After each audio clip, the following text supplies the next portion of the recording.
Dajjal di dalam muka bumi. Pada zaman Rasulullah ada seorang lelaki namanya Tamim ibn Aus Ad-Dari. Lelaki ini orang Arab beragama Kristian. Dia naik kapal bersama dengan 30 orang daripada kabilah Lukham dan Judham. Pergi ke mana tidak diperincikan.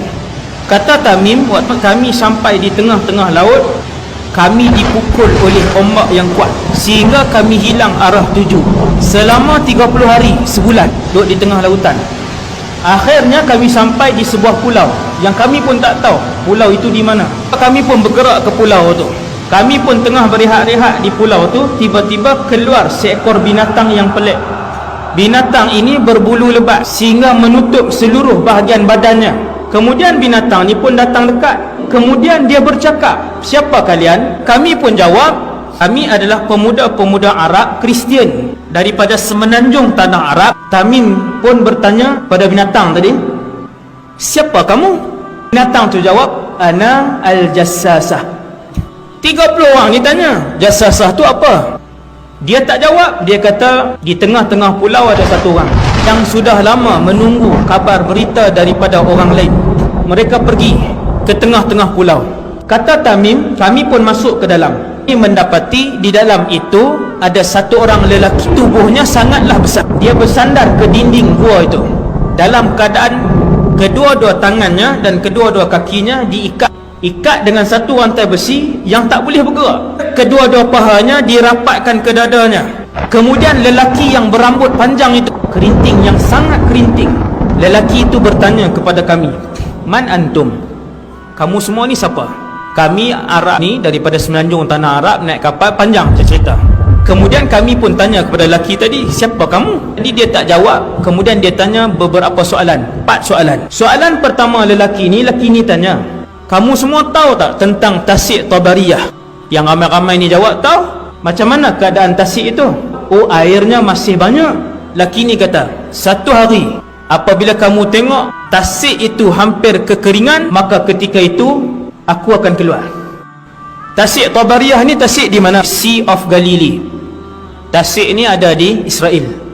Tuan-tuan boleh tengok tasik itu hari ini setiap tahun dia mengalami kesurutan. Dia tanya soalan yang kedua, "Bagaimana keadaan ladang Baisan?" 30 orang ni jawab, "Ladang tu masih berbuah, kurmanya banyak." Laki yang kena ikat tu kata, "Satu hari ladang itu tidak akan lagi mengeluarkan buah." Ladang Baisan di Palestin. Ladang Baisan 1400 tahun yang lalu dia ladang kurma. Hari ini 2017 ladang tu dah jadi tanah lapang. Dajjal kata, apabila kalian melihat Nakhlul Baisan tidak lagi mengeluarkan buah, maka ketika itu zaman untuk aku muncul telah hampir. 3. Laki yang kena ikat tu tanya, "Bagaimana keadaan mata air Zughar?" Mereka ni jawab, "Mata air Zughar airnya banyak." Dia kata satu hari mata air itu akan kering. Yang alim yang menafsirkan dan mencari Ain Zughar ni adalah mufti Mesir yang lepas, Dr. Ali Jum'ah. Dia buat kajian dan mereka mendapati Ain Zughar itu merujuk kepada Laut Mati. Laut Mati itu 100 tahun yang lalu penduduk di situ sebut Ain Zughar. Ketika kumpulan ulama daripada Mesir termasuk mufti Mesir yang lalu pergi ke situ, orang kampung sebut, "Wahai Tuan Mufti, dulu di sini adalah sebahagian daripada Laut Mati itu." Dia tunjuk satu pokok jauh daripada Laut Mati itu. Dia kata, "Wahai Tuan Guru, dulu di pokok itu, situ masih lagi digenangi oleh Laut Mati. Dan hari ini dah mula surut."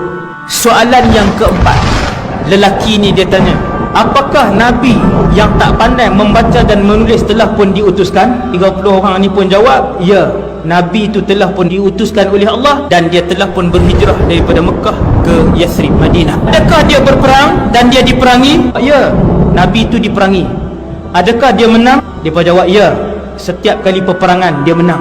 Maka lelaki itu pun kata, "Alangkah beruntungnya siapa yang ikut Nabi. Sesungguhnya," kata lelaki tadi, "hanya kalian sahaja diizinkan oleh Allah untuk sampai ke pulau ini, dan aku yang diikat ini ialah Al-Masih Ad-Dajjal."